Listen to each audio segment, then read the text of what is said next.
বাংলাদেশ আর ভারত দুইটাই কিন্তু একটা প্রতিবেশী রাষ্ট্র। ভারত কখনোই চায় না বাংলাদেশ আমাদের প্রতিবেশী দেশ হয়েও যাতে ভারতের সাথে কোনো ধরনের শত্রুমূলক আচরণ না করে, আর বাংলাদেশও কখনো চায় না ভারত যেন কখনো আমাদের সাথে শত্রুমূলক আচরণ না করে। কিন্তু সাধারণ মানুষ না চাইলেও আপনি যদি উপর মহলে যদি দেখেন, তারা কিন্তু চায়।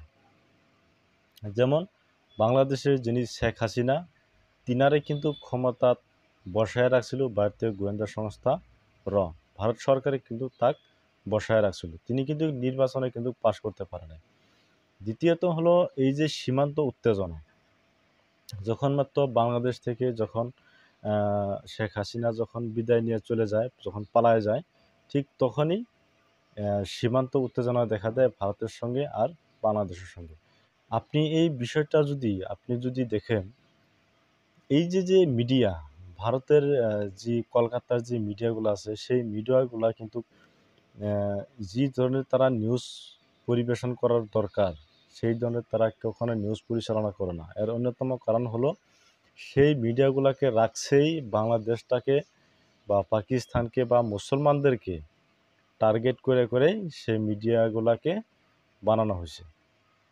আর তারা অনবরত বিভিন্ন ধরনের কথা নিয়ে তারা মিথ্যা নিউজ পরিচালনা করা দেখা যায়। আর এবুল আপনি যদি অনলাইনে যদি দেখেন, মিথ্যা নিউজ প্রচার করার রেকর্ড পাবেন। আর আপনি পশ্চিমা কান্ট্রির একটা সংস্থা, তো তারা জরিপই চালাইছিল পৃথিবীর, আর পৃথিবীর ভিতরে 1 নম্বর মিথ্যা নিউজ পরিবেশন করে, আর সেই দেশটা হলো ভারত।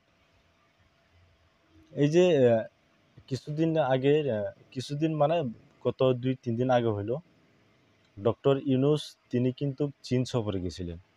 আর চীন সফরে যাওয়ার পর বাংলাদেশের তাদের অর্থনৈতিক সমস্যা নিয়ে, তাদের যে রাজনৈতিক অস্থিরতা সেটা নিয়ে, তাদের মিলিটারি বিভিন্ন ধরনের সেখানে আলোচনা হয়। আর সেখানে আলোচনা হওয়ার পরই ভারতের কিন্তু একটা লক্ষ্য ছিল যে ডক্টর ইউনূস চীন সফরে কিসের জন্য গেছে, আর সেই চীন সফরে যাওয়ার মূল লক্ষ্যটা কি, সেটা কিন্তু তারা খুবই ফোকাসে রাখছিল। আর যখন চীন সফর শেষ হয়েছে, শেষ হওয়ার পরপরই ভারতের নরেন্দ্র মোদী আর বাংলাদেশের ডক্টর ইউনূস প্রফেসর, ওনার সঙ্গে কিন্তু ভিয়েতনামে দুজনে কিন্তু একটা সরকার প্রধানের সঙ্গে একটা মিটিং হয়। আর সেই মিটিংয়ে আমি সেই ভিডিওটা আমি আপনাদেরকে দেখালাম না, কারণ আমি অলরেডি কপিরাইট আমি অলরেডি স্ট্রাইক খাইছি এই ভিডিও দেখাইতে গিয়া। এই যে মিটিংটা যে হয়েছে, আর এই মিটিংটা আপনি যদি দেখেন অন্যান্য মিডিয়াতে আপনি দেখবেন, বা তারা খুব ভালো করে দেখায় না বস্তুটা। ডক্টর ইউনূস কিন্তু অল্প পরে গেছে, মোদি বা অন্যান্য কেউ কিন্তু যখন তারা যখন ভিআইপি একটা ঘরে তারা বসেছিল,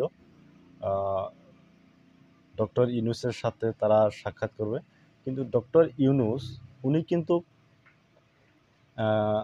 20 থেকে 25 মিনিট পরে কিন্তু সেই ঘরে প্রবেশ করে। আর যখন ইউনূস প্রবেশ করে ভিতরে, তখন মোদি সহ যতগুলা মানুষ ছিল সেই ঘরে, তারা কিন্তু সবাই উঠে দাঁড়াইছিল।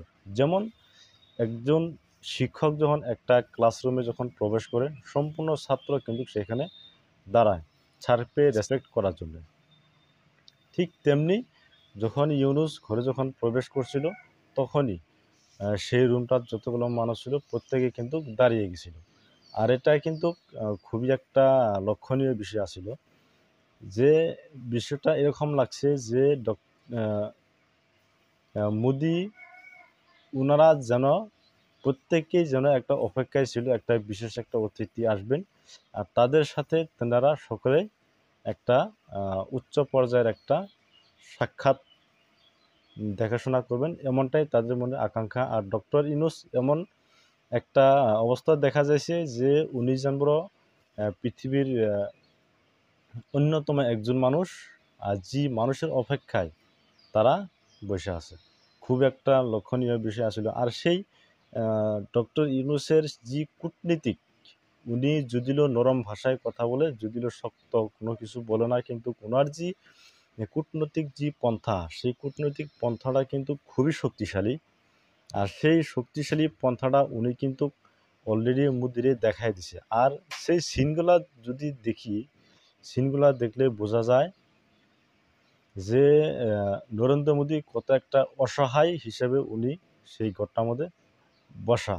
আর ডক্টর ইউনূস উনি কিন্তু এদিক সেদিক কিন্তু ঘোরাফেরা কিন্তু দেখছে যে এইখানে কি, সেইখানে কি, এইখানে কি ধরনের পরিবেশ পরিস্থিতি। উনি যেন প্রত্যেকটা বস্তু পর্যবেক্ষণ করে সেখানে তিনি বসার প্ল্যান করছে। আর নরেন্দ্র মোদী কিন্তু অসহায় মানুষের মতন সেইখানে বসা আপনি দেখতে পাবেন। এই যে একটা কূটনীতিক, এইখান থেকে কিন্তু একটা কথা স্পষ্ট যে নরেন্দ্র মোদী উনি কিন্তু ডক্টর ইউনূসের কাছে উনি কিন্তু ধরাশায়ী হয়ে গেছে।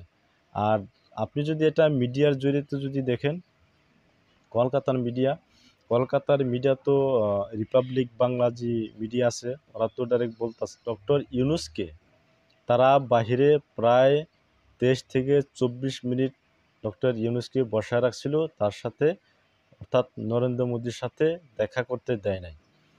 আর ডক্টর ইউনূস বারবার রিকোয়েস্ট করার পরেও তাকে মোদির সাথে দেখা করতে দেয় নাই। কিন্তু এই বস্তুটা যে একটা ঢাকার জন্য যে একটা চেষ্টা চালাইতেছে, সেটা কিন্তু সিনটা দেখলেই বোঝা যায় যে কে কার জন্য ওয়েট করছে, কে কার জন্য বাইরে দাঁড়িয়েছিল বা ভিতরে দাঁড়ানো আছিল, সেটা কিন্তু স্পষ্ট দেখা যায়। কিন্তু তাদের সম্মান ঢাকার জন্য এটা একটা তাদের অপপ্রচার। তো আমি বলবো যে একটা দুইটা যেহেতু দেশ, একটা দেশ আরেকটা দেশের প্রয়োজন আছে, কারণ বাংলাদেশেরও ভারতের প্রয়োজন আছে, ভারতেরও বাংলাদেশের প্রয়োজন আছে। কারণ বাংলাদেশ একটা বিশাল জনসংখ্যার দেশ, ভারতে কিন্তু একটা বিশাল জনসংখ্যার দেশ। এই দুটা দেশ সবসময় একে অপরের পাশে থাকার প্রয়োজন। আর কোনো একটা দেশের পাশে না থাকলে সেখানে বিপদ যে সুনিশ্চিত, সেটা কিন্তু বোঝাই যায়। তো গতিকে আমি আপনাদেরকে উল্লেখজনিত একটা বিষয় আমি আপনার সম্মুখে তুলে ধরলাম। তো আপনারা আরও অন্যান্য হয়তো চ্যানেল দেখবেন, সেটা দেখলে আপনারা আরও বুঝতে পারবেন যে আসলতে মূল বিষয়টা কী। তো ভালো থাকেন, পরবর্তী আবার দেখা হবে ইনশাআল্লাহ।